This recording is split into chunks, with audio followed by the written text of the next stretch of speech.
Dude, I am not kidding, man. Muse, Matt Bellamy.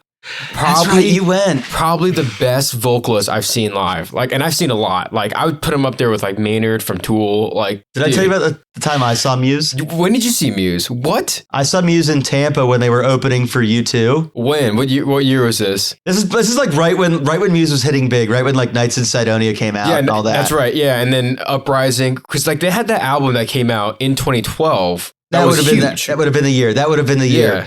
Here's what I'll tell you. I did not stay for U2. I'll be honest. 40% of the crowd walked after Muse. 40% of the crowd, the people that they probably saw Muse and they were like, we got our money's worth. Like that was. Let's put it that way. Did you know that over $5 trillion exchanges hands on a daily basis? That's an average of over $220 billion an hour. Now, how does this much money move every single day, and why does it move the way it does? Here on Drunkenomics, two bartenders who also happen to be students at the University of Nebraska Graduate School of Business are going to sit down and drink to the global economy and try and translate it into English. So sit back, relax, pour yourself a stiff one, and have a drink with us to the comedy that is the global economy. Oh no, did you spill? That's frothing up on me. First beer? But feels like my first time. Feels like my first time every time. But welcome back to Drunkenomics, guys, the drinking podcast with an economics problem. I am James Goldwater, your hostess with the less grace. Yes. I think it's the easiest way to put it. Definitely. And across from me, several states away, or at least two states, several time zones, Aaron Wong, the hostess with the mostest. The mostest. Grace. Thank you very much. So good to be with you, James. And I'm glad to be back. Now, we were all expecting a huge report from Aaron Wong about the Goldwater Brewing Company experiment. I know, it still hasn't Aaron happened did yet. not Sorry. get a chance to go. He's going on Easter, and in many ways, I find that very funny. So, you won't. I'm gonna find gold, but dude. I have a very specific Easter-related joke for him for next week after he gets there. Nice. But Aaron, what are you drinking tonight? I'm curious. Okay, I'm just going with my old classic Bushmills. I swear to God, I need to be a spokesperson because that's all I drink. Hey, Bushmills, what up? Seriously. I have a Bushmills shirt. I have a Bushmills scarf. I'm just saying. Right? If we're ever giving you a paid advertisement, I promise we're going to disclose that to you. That being said, we're probably never going to advertise. Let's put it this way. There's only two reasons we're going to advertise something. One, we actually stand behind it. It's delicious. Yes. Two, they're paying us a lot of money. Yeah. And I think you'll be able to tell the difference. I'm drinking actually the Scarlet Fire, a roasty red ale by Tighthead Brewing Company out of Mendalian, Illinois. Tighthead. Yeah, it's a rugby thing. Wow. That's actually not the reason I grabbed it. I grabbed it because there's a red-haired woman dancing on the front of the can. Nice. And her dress is a giant hops flower, which actually almost turned me off to it. I'm very serious. It almost turned me off. Wow, really? And then later I flip the can around and I see there's a rugby ball on it. It says Tighthead. And I'm like, wait a minute. And the guy who owns it's a former rugger? Okay. He was a Tighthead prop, hence Tighthead Brewing. So I was like, well, you know what? Not all props are bad people, just most of them. Well, it's toasted too, so I feel like if it's a toasted... Absolutely. No, it's delicious. It reminds me of the Elijah Craig toasted. With that nice, like, that malty, warm... It hugs you. It hugs you as it goes down. It's not the Kentucky kiss of most bourbon. It's the toasted hug of toasted barrel. Yeah.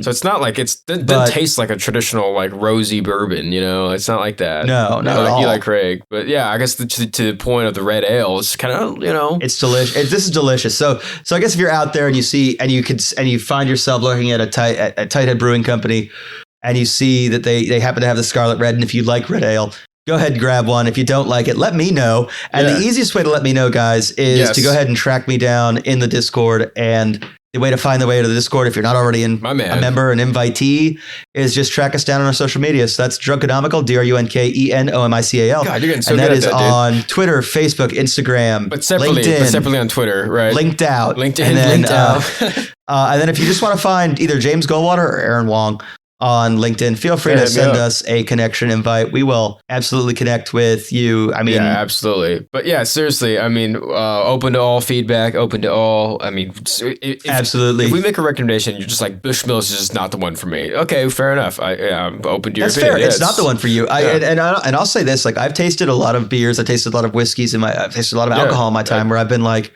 for what this is, it's very good. Exactly. I don't care for what this is, so it's not for me. Yeah, exactly. There's nothing wrong with saying that. There's nothing wrong with being in there. other words, what I'm trying to say is salsa, not my thing, but for what it is, lower end tequila, it's excellent. It's perfect, right? Yeah. So it's got name recognition in a good way, not like Jose. Macallan 12. There's something right there, right? For what it is, it's overrated, right? A premium quote unquote Scotch, overrated.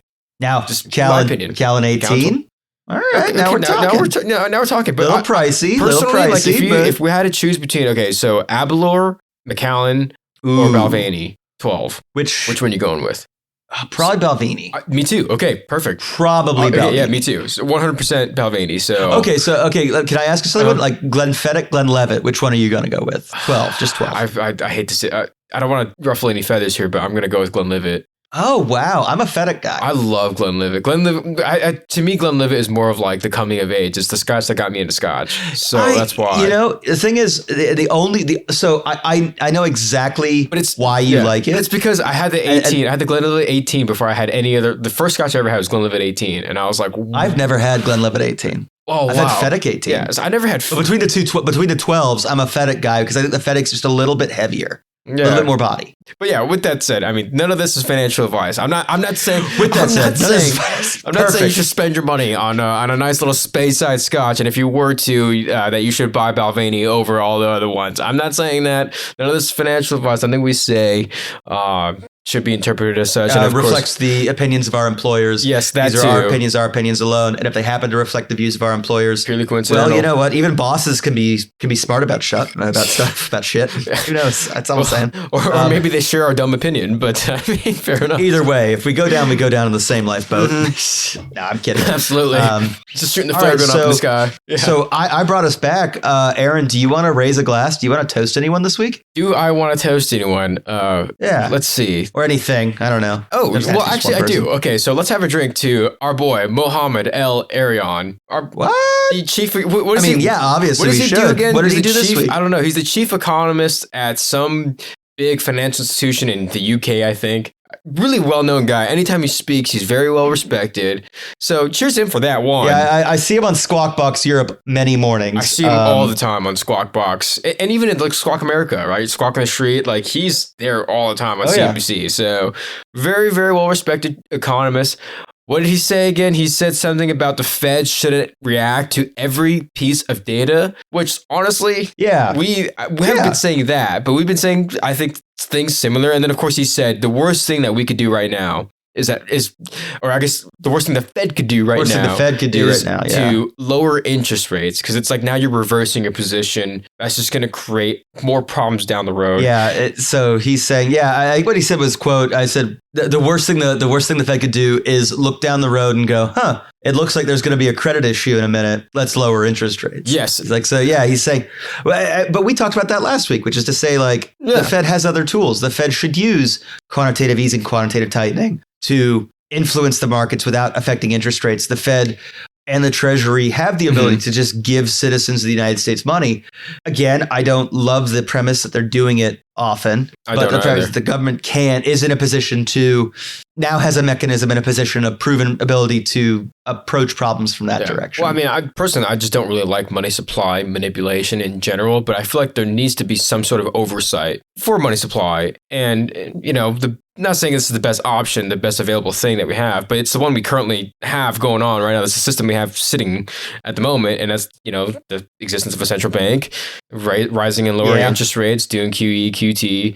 And I agree. Like, I don't want to get too liberal with QT, QE. No, but absolutely not. I don't either. I'm just saying it's I know. What I'm saying is, like, I don't love the fact that they'd have to use these other tools, but I am saying, like, you can't mess with interest rates when interest rates are what you're using to combat inflation. You have to use different tools to deal with different issues if you haven't dealt with inflation, which if they'd started a year earlier would be done by now. But I agree. Probably. But I also feel like it's up to these big financial institutions that know this. They should know this stuff. They should know that, all right, They should. the Fed, we're not geniuses, and we were saying that. So, like, they should know that bonds are not going to do very well in 2022. Like, we all saw that coming. You and I saw that coming. We all knew, we knew bonds weren't going to do well in 2022. Can't when you see it, when interest rates are going to do what they were going to do, what they did. Yeah, credit spreads, we all knew, we talked about credit spreads at one point. Did you really not think they were going to widen?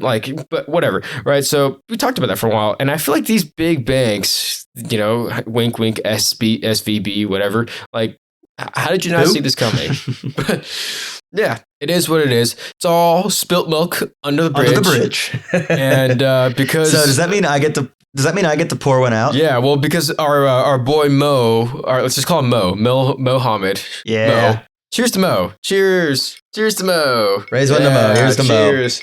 And what did we pour one out to? All right, so I'm going to pour one out. I think we pour one out to corporate McDonald's. So for those of you who have not been paying attention, corporate McDonald's has closed their offices this week to lay staff off. And I don't know if they're doing it the right way or the wrong way, but I tell you this, Twitter would do this differently. Yeah.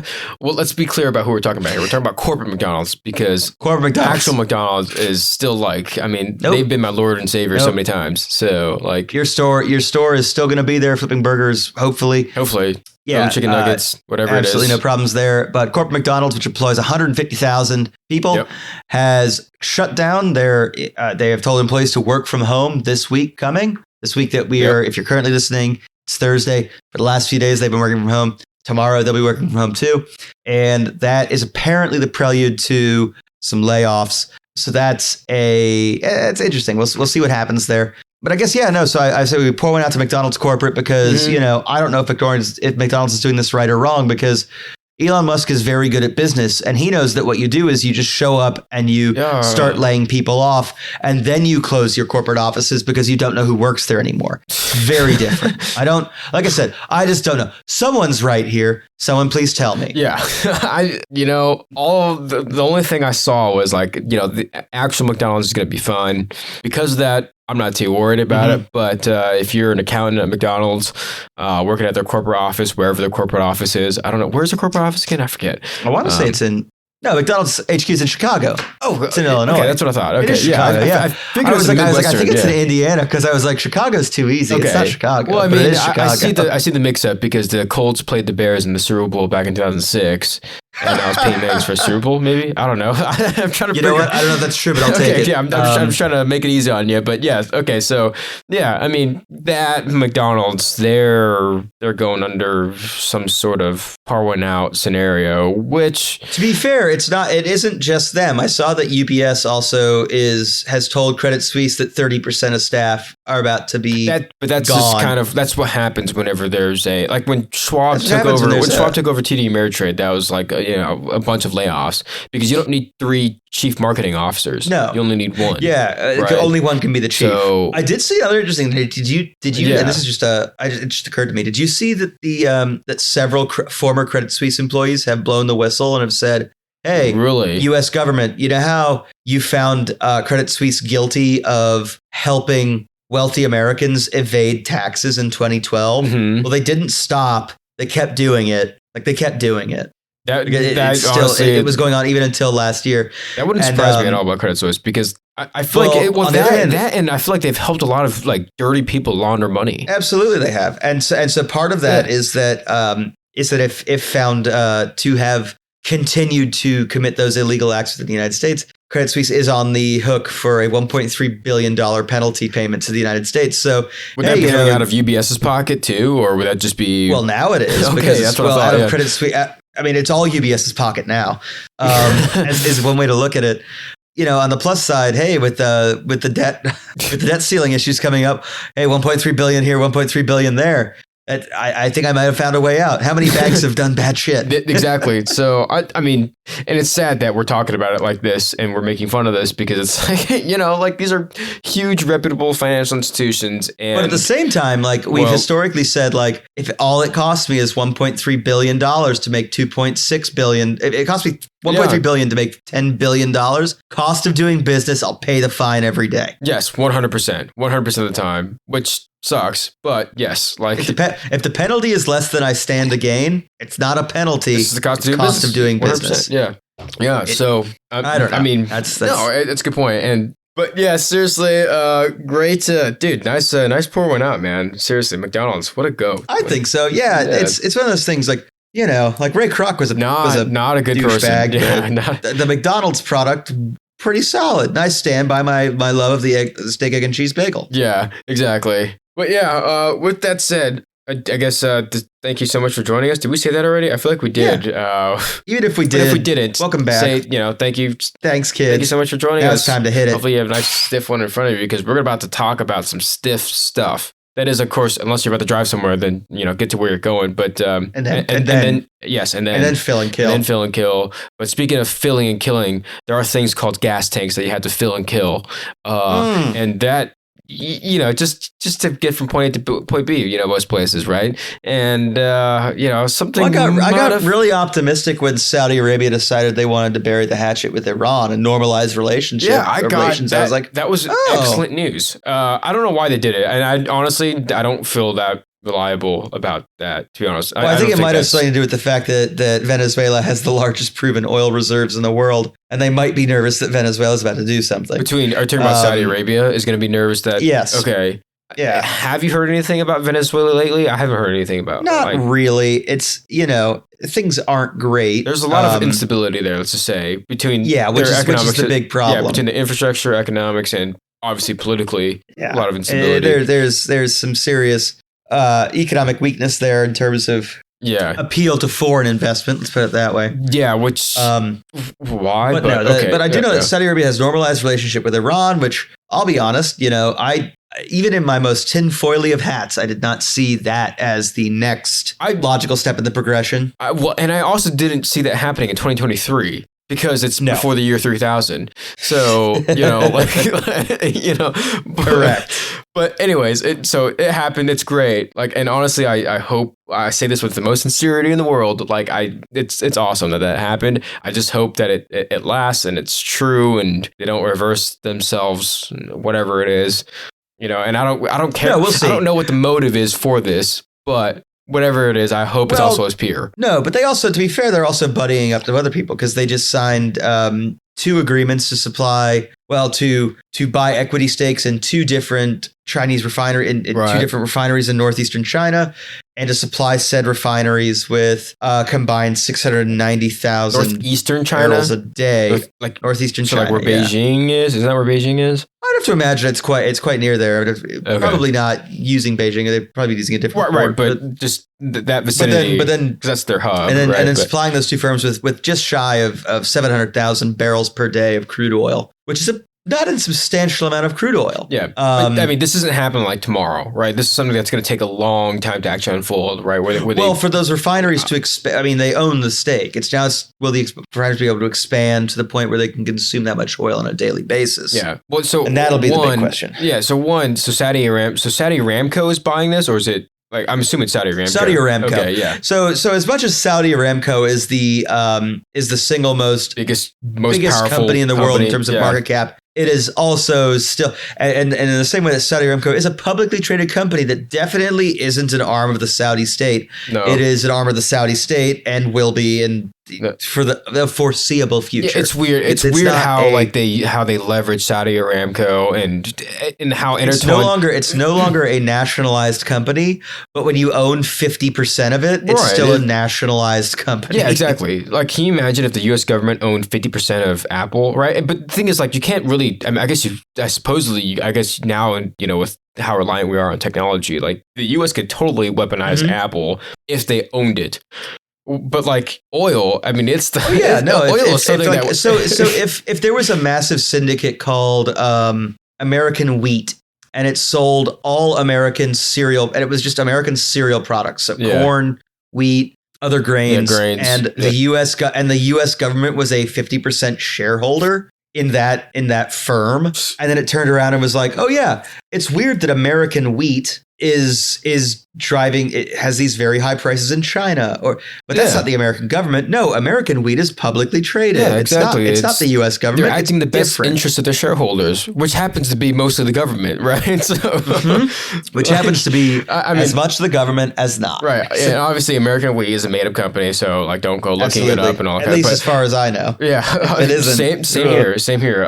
But I'm never taking off that tinfoil hat. But anyways, Saudi Aramco is actually like the majority stakeholder is Saudi Arabia. So, pretty much whenever we say Saudi Arabia is doing this with oil or whatever, it just think Saudi Aramco. That's pretty much Saudi Aramco is the actual mechanism doing it. But it's this. Yeah. But it's Saudi Arabia has made the decision that Saudi Aramco is currently acting upon. Yeah, it's like saying like I hit a golf ball. Well, it's like the golf club hit the golf ball, but I swung the club, right? So that's kind of like what Saudi Aramco is. Exactly. So it's one of those things where like it's one of those things where you're just like, well, yeah, Saudi Aramco, whatever they buy into these refineries that are already up and running. They did. So these are two refineries that already exist. They're privately held. For some reason, I thought they were buying into, or they bought land to build a refinery on, which I'm like, okay, that's going to cost a lot of money. That's what I initially read, is that they were going into a refinery deal, and I was like, they're building a refinery. That's a bold strategy. That would not work. It turns out that would not work. That'd be a waste of $5 billion. Yeah. They purchased a 10% stake in one refinery, and then a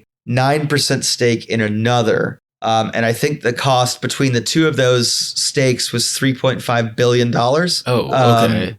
So why do them buying this portion of a refinery? Does that mean they get to use the refinery to produce that 700,000, just shy of 700,000?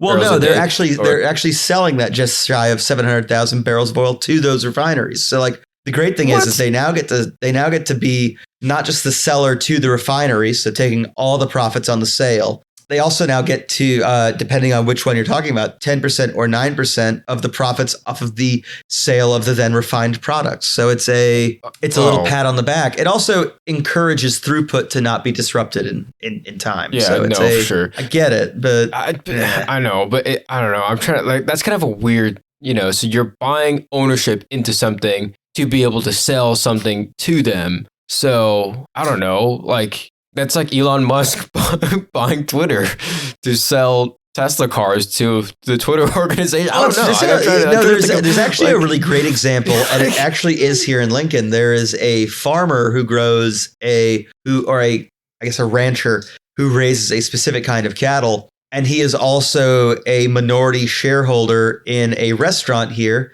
that consumes his cattle. Right. So here's what really happens is he sells his cattle to his own restaurant. That's actually the restaurant he's invested in for a lower price than he sells his cattle elsewhere. That's actually a really good business plan then. I'm not going to lie. Right? I sell my raw material at a lower value to the throughput where I also profit off the increased value, right? So it's trying to avoid any kind of monopoly law by being just a tiny partner in every step of the way, but controlling how it goes. Well, honestly, then that's good for Saudi Aramco, as much as I hate to say it then. Oh yeah, no, I get it. It's a solid business choice. And it's also like, I don't know, I hate to say this too, it's also good for China. Well, maybe it is, maybe it isn't, because I feel like Saudi Aramco it's not bad. Yeah, but like honestly, like if they, depending on what kind of relationship they have, because I don't know what President Xi did to swing this deal. Well, he's allowed them. He's allowed them to buy into private companies on the mainland. So, which that doesn't sound that appealing to me. I mean, it doesn't. It doesn't to me either. Hey, you know what? Maybe, and I don't know this to be true. Maybe what Xi has said is, you can take all your profits back home. Okay. Remember, historically in China, the most you can take out at any given time is 10%. Right. It takes forever especially if you're trying to migrate your, like if I don't know, if JP Morgan built a huge multi-billion-dollar branch in Beijing, it's going to take them forever to get it out.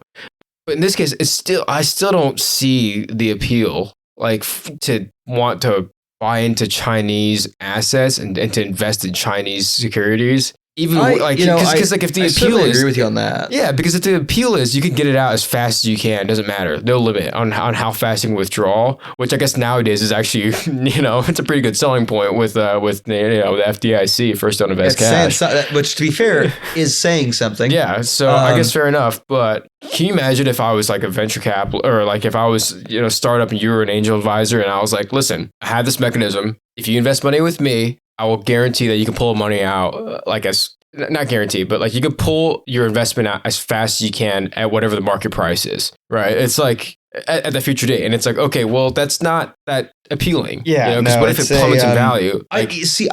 For me, it's a longer term thing. Why I don't necessarily know why I'd invest in China. Their demographics aren't great. Absolutely, I mean, there's that aspect too. The economic future doesn't seem strong. Its main ally is Russia, which militarily is not winning a war of choice. Granted, as the United States, that might be it's a bold strategy to call someone else for that with Iraq under our belt, right? So, but it's something I was looking at, and I'm like, it seems that China's big plan or good news idea is, let's invade Taiwan. Well, actually, that's a bad idea because we're trying to learn from Russia and Ukraine. But then it's like, okay, well, can we bleed our tech sector to nothing and still be profitable? And the answer is no, probably not. And then it's, you've caused one of your largest companies. So Alibaba is splitting up into 6 different firms, into 6 different specialty firms. So like there'll be one that specializes in supply chain management, one that's just investment. But it's still like, okay, one so you're e-commerce, So why? So I guess the real question then is like, well, China, I understand you need oil, you want oil. You're hoping that, and almost certainly going to be doing business in the petro yuan. Yeah. But it's still one of those things where, like, as Saudi Aramco, you're like, do you really see enough profitability in the short term that this seems like a good idea? Well, I think the bigger question too is, well, what about the long term, right? Like the long term for Saudi. The long term, it's just not there. Exactly. You have to ask the same question. Like, so do you see any profitability in the short term with this deal? And to be honest with you, if you're guaranteeing, if I have to buy 10% of one refinery and 9% of another refinery, which is billions of dollars, right? Which I think you said was 3-point-something billion. 3.5, right? Yeah. Yeah. So you're buying into this thing, and it's guaranteeing the sale of just of 700,000 barrels a day of oil to these refineries. So you're pretty much, essentially what you're doing is you're just buying a guaranteed customer. Absolutely. However you want to look at it. Which is interesting. Like, it's interesting to think of that as a business strategy. Is that really a business strategy that makes sense? Like it doesn't. No. I don't see that as a logical business perspective or as a logical business decision. Well, I mean, it could just be protectionism, unless you're really afraid of finding yourself pushed out in a market that's more competitive in terms of oil supply. Okay, so that's play that game. That's a really good point. Well, so before we harp on that, I just wanted to say this. So this story that we're talking about with OPEC, it made me think of the dollar index. And I'm looking at the dollar index right now. I thought I was going to have a way different reaction than what I'm currently seeing for the day. It didn't get stronger, did it? It did, but not by much. It's minuscule, right? It's de minimis. So yeah, it's stronger, which is not what you would expect with this kind of deal, right? You'd think that might indicate some sort of downward pressure. Yeah, I mean, this is like a strong tailwind for the petro yuan and even the petro gold, which both of those things are big headwinds for the US dollar. So, and not to mention, or should be expected to be. Yeah, and not to mention, nobody wants to use, like, literally, I don't think there's a single country out there that wants to use the US dollar to buy oil except for America, right? Like, I think pretty much everybody, even like the UK, is sick of it. Well, UK's got a lot of problems right now. So they should be sick of it, but yeah. Maybe they weren't always sick of it, but you watch the pound devalue against the dollar like that. Yeah, I'd be sick of buying it in the dollar too.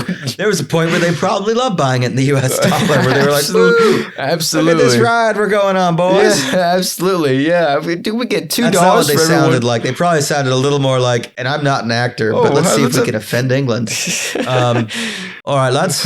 Let's go on it, mate. I apologize to anyone offended by that. If you were offended, let me know which part of England you're from so I know what accent I just did. Yeah. Well, we can also say that was probably the worst UK accent since Tarantino's Australian accent. It's definitely up there. I'll say this. My Australian accents, I'm told, are worse. So I guess you're improving. Isn't that right? I don't know. Isn't that right, Timmy, old boy? Hi, mate. Let's go out. Let's get some pizza, eh? I shouldn't. Who gave me a mic? It's a bad idea. Who gave this guy a mic? Gosh. Thank God he's less gracious. I don't know what else to say. Yeah, what can I say? It's bad. It's getting worse. It's only going to get worse. But yeah, weird reaction from the dollar. But I don't know. It's weird. I'm seeing it now. The dollar index is there's no like trading session for the US dollar. Just kind of the global thing. Yeah, trades. So, just trades because it's a thing, and because every market has to touch it at some point. Yeah, and Forex never sleeps. So literally it never sleeps. So here it is. It's declining as we're talking, but we'll see. I think it's something definitely to keep an eye on. To be fair, that's actually. I mean, I think we've agreed that's a good thing. Yes, a strong dollar has not been too high. I mean, the dollar has been very strong. Let's be honest, too strong, right? And I think, I mean, at one point it got so strong that it was like, okay, even the equity markets are like, the dollar's way too strong. Like we have to react negatively every time there's more tailwinds behind the U.S. dollar. Yeah, it's one of those things where it's like you'll ask the very simple question of like why when the U.S. dollar is too strong is that a bad thing? And the answer is when a car goes too fast, it's inherently a bad thing. Yeah, you can't sell. You can buy goods from other people, which is great, but you can't sell goods to them because they can't afford to buy in the dollar. Right. It's just one of those things where you're end up at a point where you're like, it's putting too much lubricant in an engine. Yeah, at some point, pieces start to fly off. It just becomes extremely inefficient, So, anyways, I think it's something to keep an eye on. Like, remember when I said earlier this year, I'm predicting a sub-$90 index sometime this year. I'm starting to second guess my prediction. I don't know if it's going to happen this year, but I think maybe end of next year for sure. I'm guessing I think we're going to see a sub-$90 index. I'm not rooting for it, but I think there has been way too much momentum. I think it's going to reverse pretty harshly. And maybe it'll balance out at some point. I think you're right. It's going to have to reverse. This year's going to be. Well, I mean, it's already reversing. Yeah. Because like honestly, a dollar index of 113 just does not. That just was not going to be sustainable. No, it's not. It's not sustainable. At some point, no one's going to want the dollar. So yeah. So the very kind of a weird way to kind of describe the U.S. The U.S. the United States there's only two other countries in the world that not two, but two other major countries in the world. Three, if we really want to play this game, that have a Pacific coast and an Atlantic coast, and it's the United States, Mexico, Canada. And then obviously the Central American states like Panama which has both, Colombia, which does both, that have the ability to import from one side, move across, and then export on the other. Or a more accurate way of putting that, specifically with the US, is the US can very easily move anything it's trying to sell to whichever coast it's trying to ship from. Yeah. It can also import anything from either side and get it to where it needs to go very quickly. Import something from Washington, bring it to Pennsylvania, Have it in Pennsylvania relatively, quite quickly. Yeah.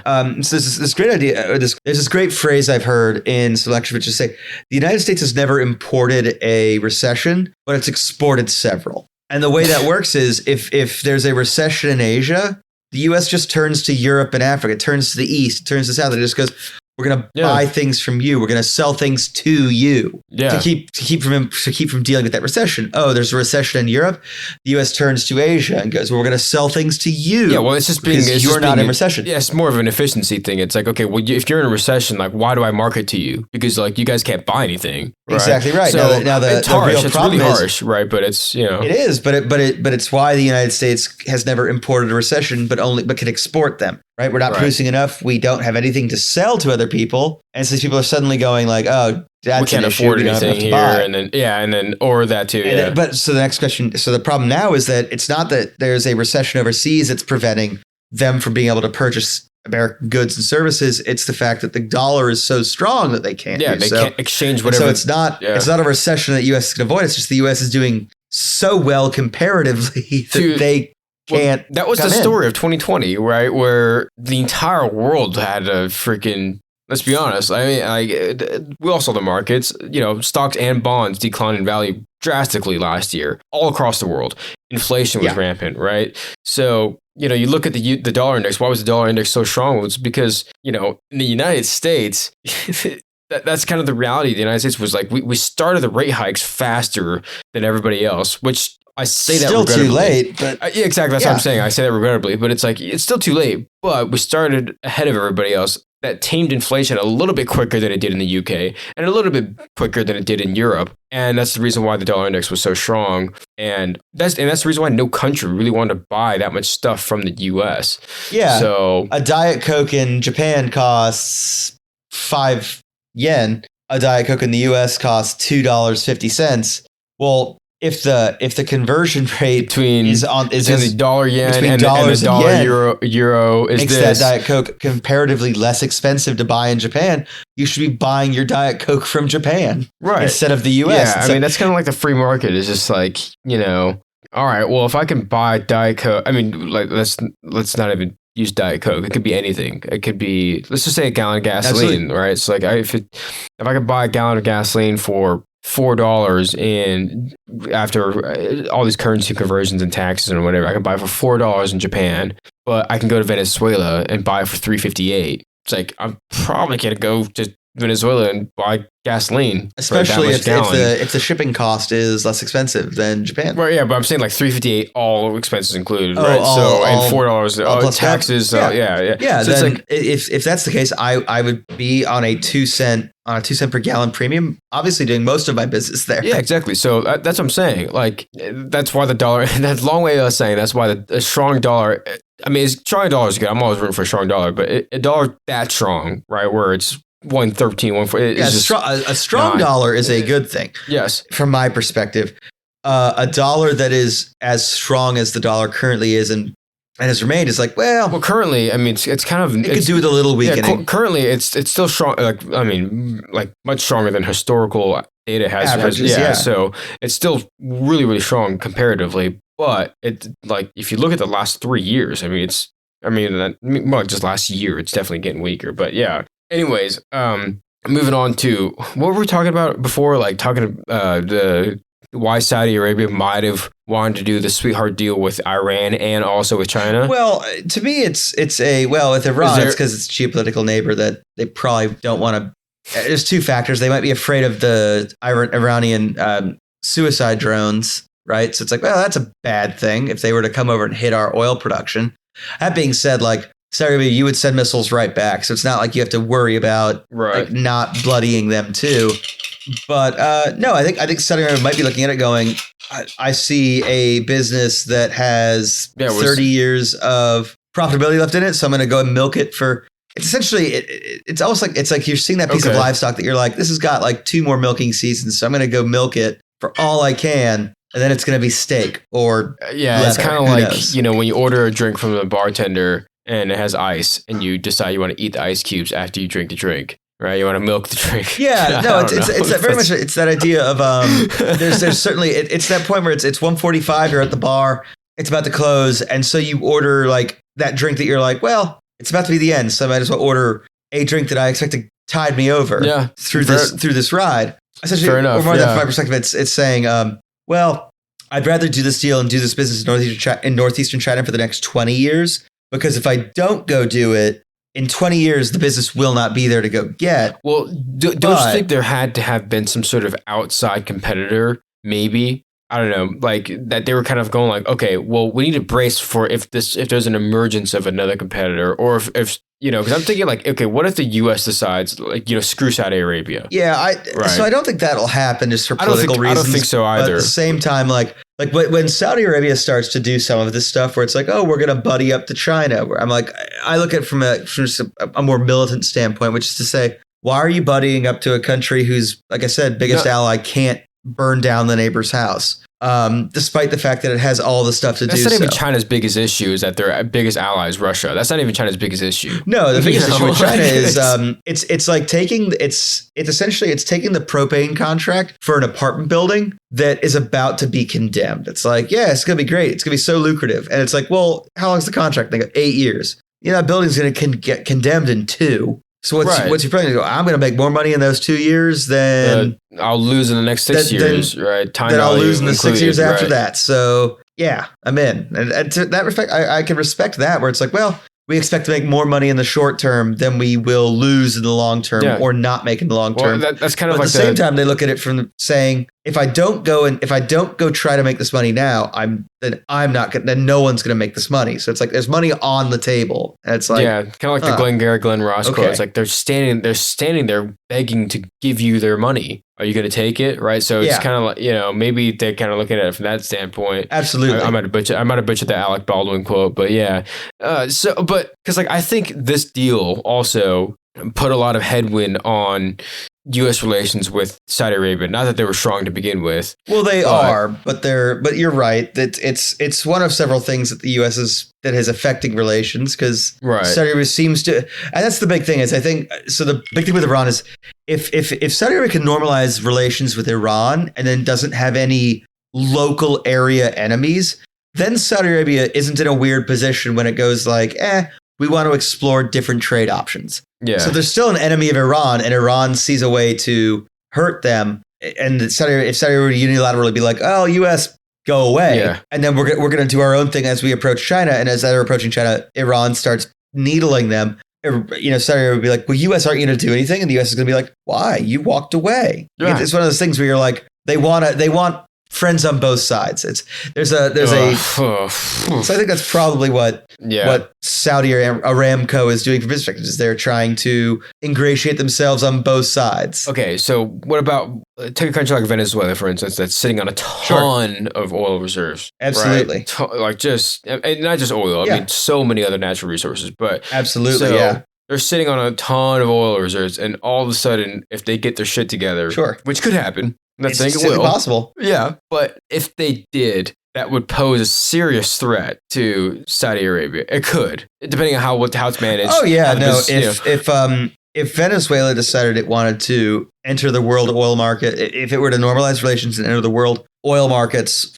and not abide by OPEC standards, it would absolutely be disruptive. Cartels only work, so OPEC is a cartel. Cartels only work when everyone's on board. If someone, we're back to game theory now. If someone decides to take to abuse OPEC, if no one else decides to abuse OPEC, then the only person abusing their situation is the winner. If everyone decides to begin abusing what OPEC standard is, then everyone is the loser. Yeah, well, I mean, from a production standpoint. And so I hate to throw like a monkey in the wrench, but so think of it like this too, like. So the Eurozone, or whatever you want to call it, like it was a trade alliance between all whatever, like 18 countries now, because Great Britain, single market in the EU, yeah. So that trade alliance was certainly, if you want to call it a cartel, it could have been, it's not accurate, but it's not inaccurate. I'll call that a little more of an economic union because it's right, exactly. Not just them controlling the export of a single good. Right, exactly. But like, I mean, it's kind of like, okay, now BRICS has entered the chat, right? And that trade alliance is all of a sudden providing another, okay, well, let's keep an eye on this because this could provide some competition.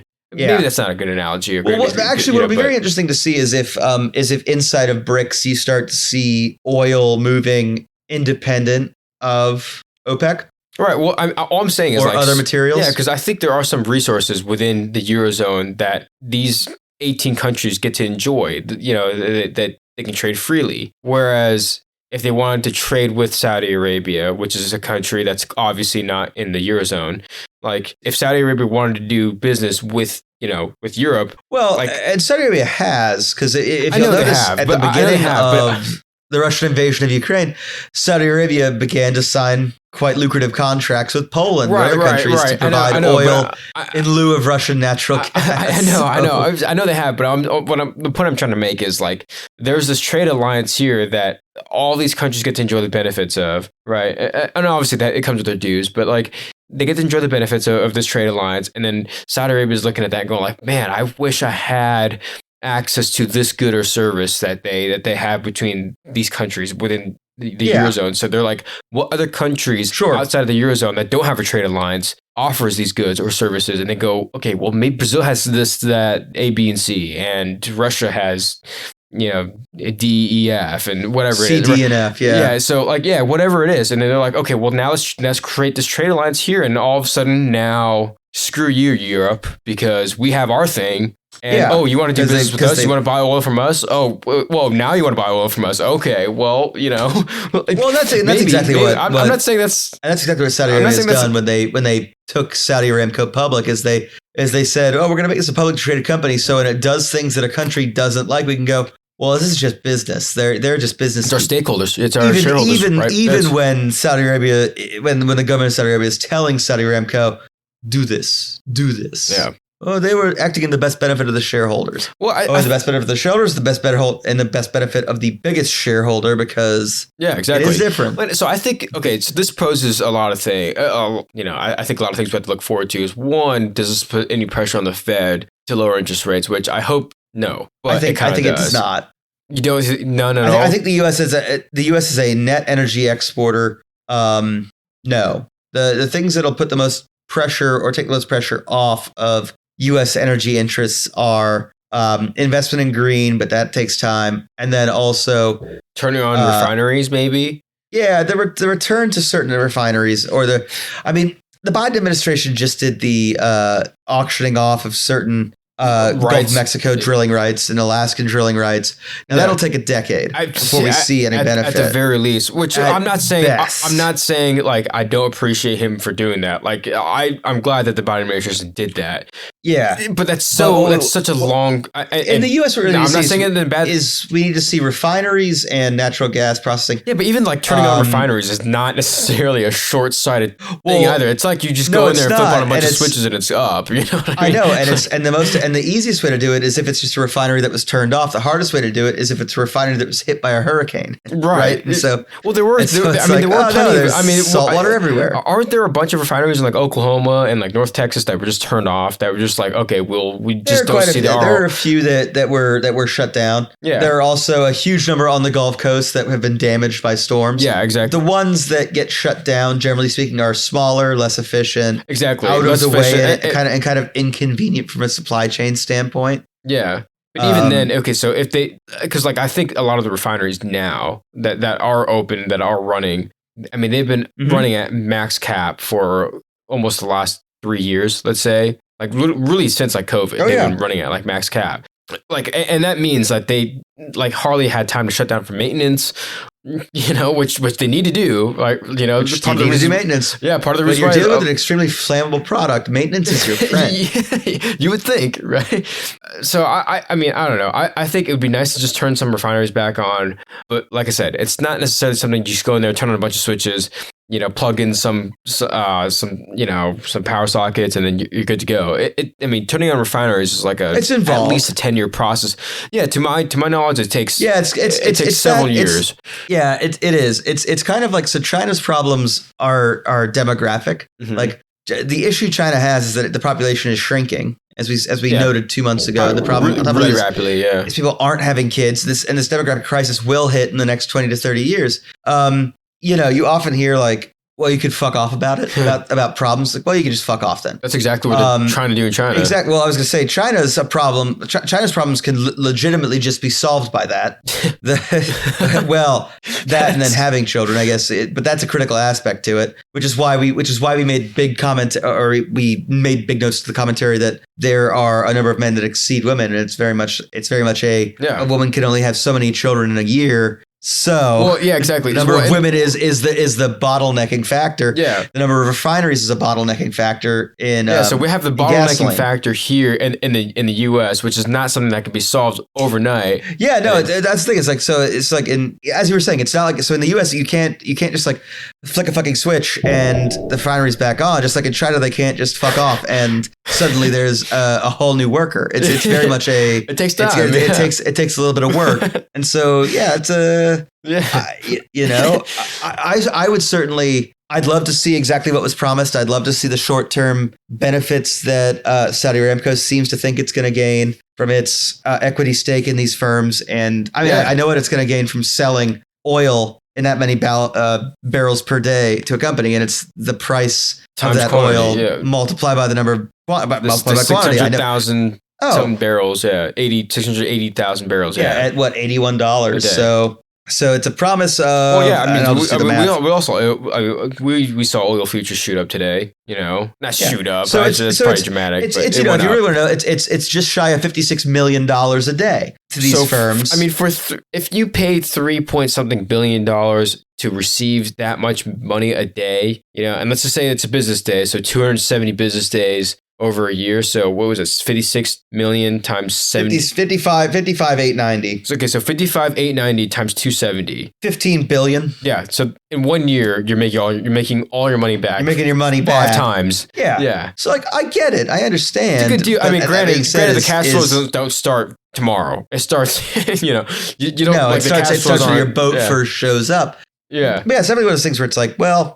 All right, that's I was a very doing the math now. It's decision. like that investment makes sense, but it's like you might as well. It's one of those things where it's like you might as well do it while supplies last, because it is while supplies last. It really is. Eventually, consumption of oil in China will go down because and like the Peter Zines of the world have been saying, like China doesn't have much time left. Like China is just not. Which I mean, 20 years. What he's saying is pretty. I would say alarming, and maybe it's clickbait, but a little doom and gloom. Yeah, it really. I mean, but it's Peter Zion. Like I really admire his work. I think he's a great journalist and a great researcher. Like seriously an expert on geopolitics. But like maybe okay. So if you do business for a whole year, you get 15 billion, which is 5 times your money back from that $3.2 million or $3 billion, I should say. $3.5 billion. Yeah. So it's almost 5 times.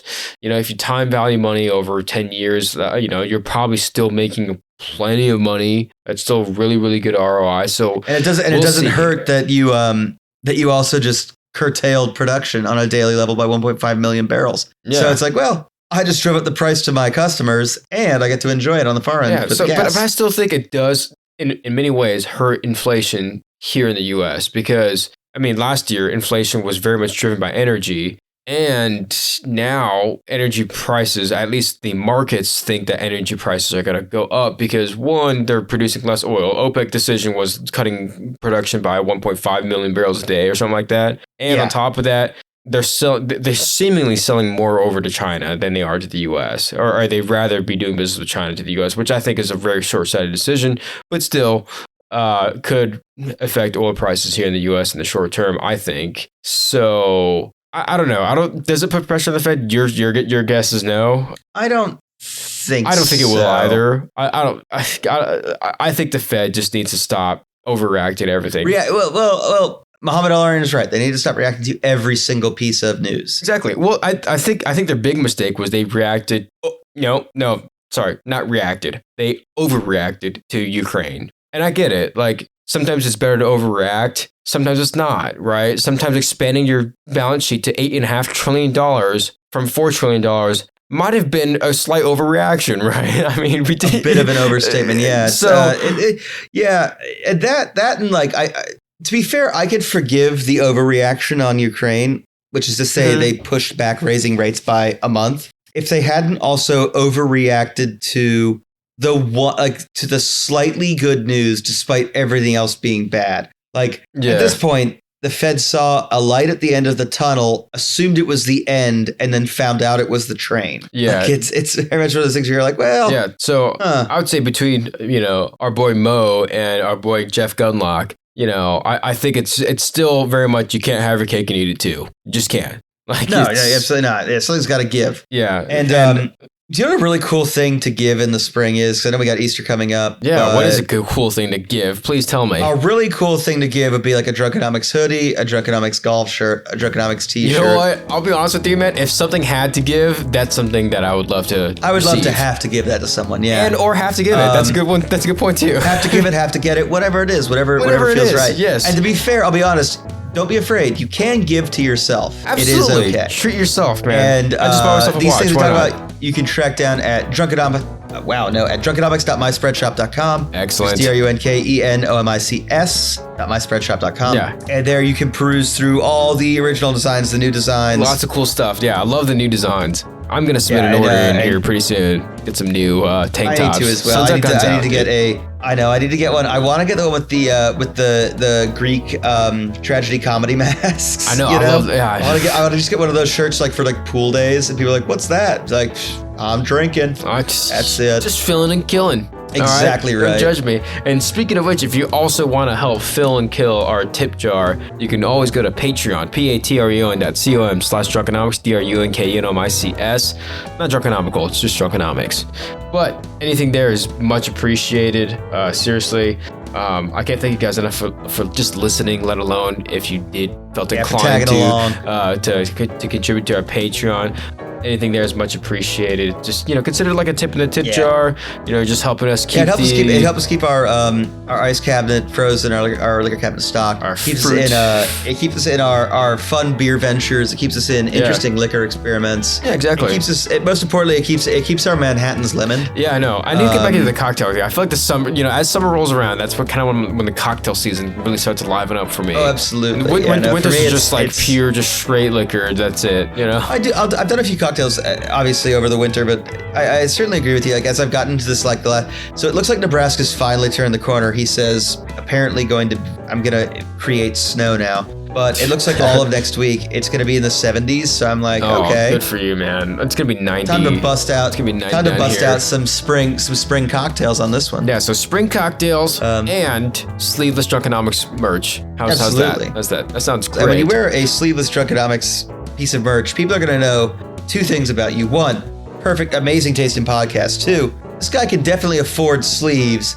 He just wants a different tan line. But most importantly, I think what they also know is, another list. One, this guy fills and kills. He also plays chestnut checkers. Doesn't brag, just says. Clearly. And also, most importantly, he does what? Or she. I think that person, he or she, they are definitely keeping it Drunkenomical when they're wearing that. Absolutely. Cheers, my friend. Cheers.